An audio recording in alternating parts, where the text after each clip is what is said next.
فرحين بما آتاهم الله من فضله ويستبشرون.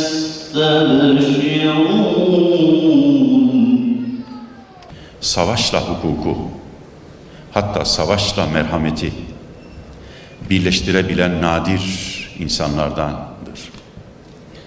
Hem devlet adamı, hem filozof, hem ilim adamı, hem fikir adamı olmak kolay değildir. Selçuklu Sultanı Sencer'i hatırlatır bazı yönleriyle. Hem siyasetle ahlakın felsefesini yapmış ama aynı zamanda devletin başına geçmiş Sultan Sencer'in yazdıklarıyla Aliya'nın bazı yazdıkları arasında çok güzel benzerlikler vardır.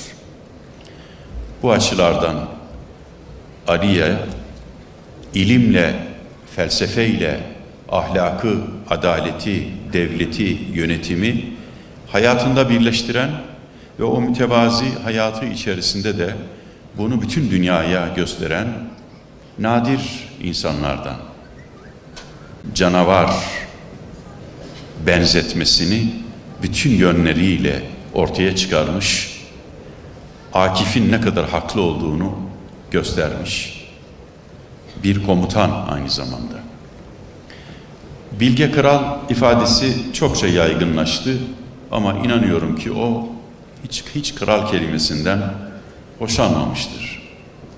Ama bilge bir devlet adamı, bilge bir komutan,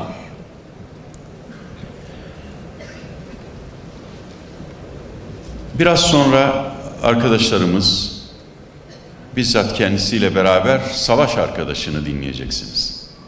Hasan Cengiç, benim de artık kadim dostum diyebilirim. Milli Savunma Bakanlığı yapmış.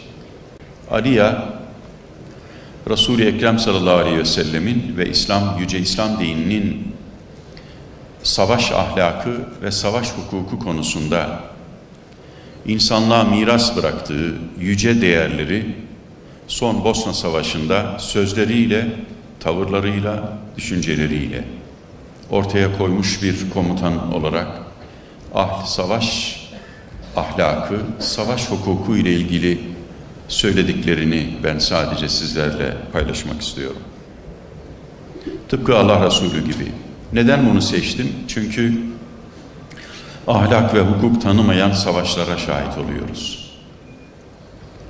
Ahlak ve hukuk tanımayan savaşlarla kuşatıldı.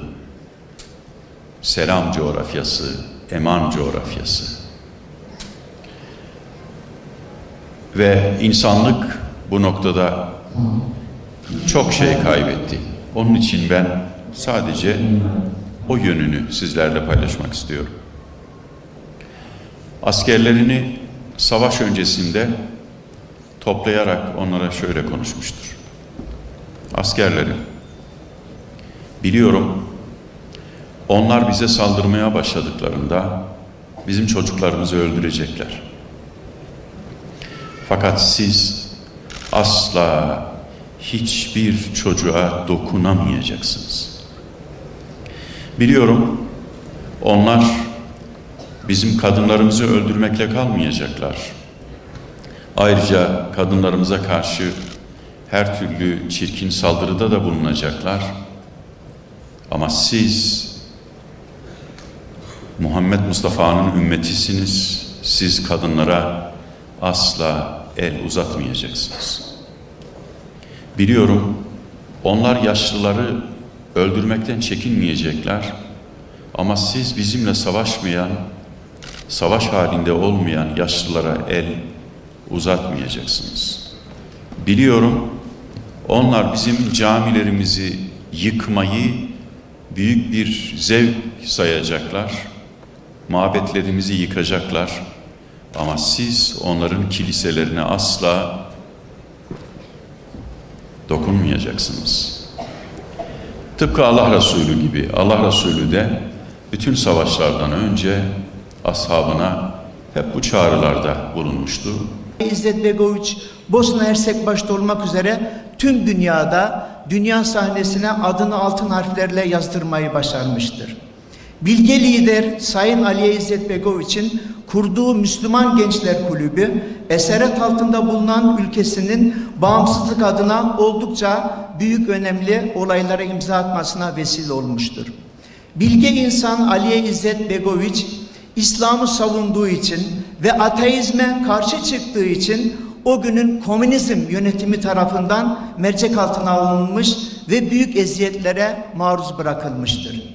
78 yıllık ömrü bir ulusun bağımsızlık mücadelesine sığmış ve bir ulusa bağımsızlık mücadelesi kazandırmıştır. Bosna Hersek'i hepinizin bildiği gibi bağımsızlığına kavuşturmuştur.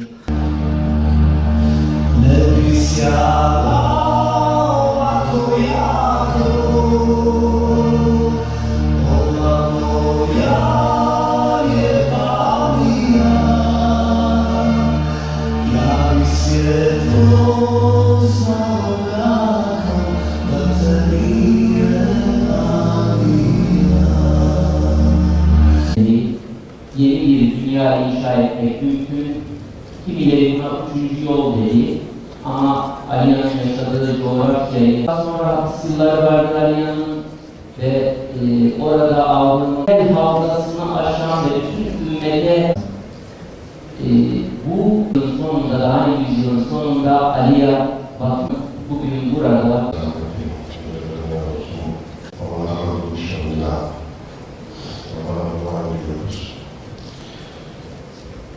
çok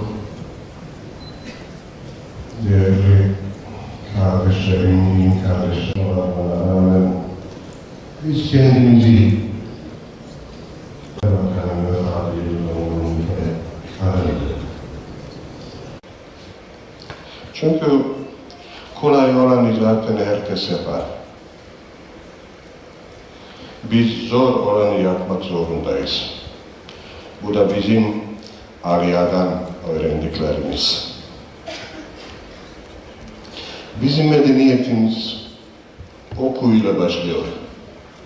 Oku olmadan bizde yokuz, medeniyetimizde yok. Şimdi